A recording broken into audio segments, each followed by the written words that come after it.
का हो भौजी? का कहता नहीं है देवर जी बोले? अरे 2-4 दिन से तोहरा के देखा तनी कि बड़ा ही मने मने गच रहतारू हो।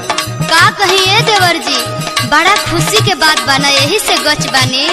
का बात बा हो, का बात बा?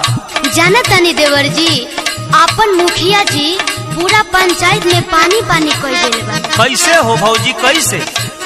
गावा गाई कोइले बड़े पानी के व्यवस्था। ई मैटर बा।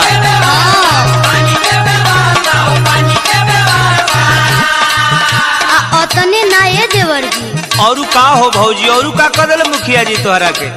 मुखिया जी के पूरा सफाई पे ध्यान बा आजकल। अच्छा, नाला नूली साफ कोइले कोई दिहल रास्ता।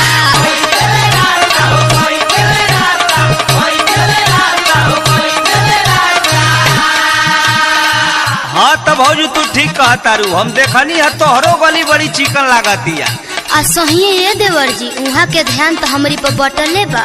हाँ भोट दिहला के सचो खानी फल देखनी, हम तो मुखिया के रात चपा फल देखनी।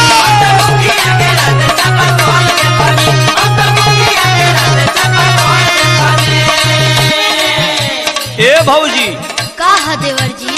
हम देखनी है कि तोहरो दुआरी पर टोटी पानी गिरावत हो, एकरा मतलब तू हो सरकारी पानी पियत हो ना? हाँ ये देवर जी। ए भौजी, का?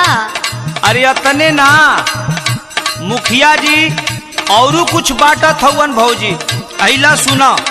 का बाटा तनी मुखिया जी, सुनाई सुनाई ये देवर जी। कोटा से दिया तरला चाउर गेहूं दलिया। अच्छा,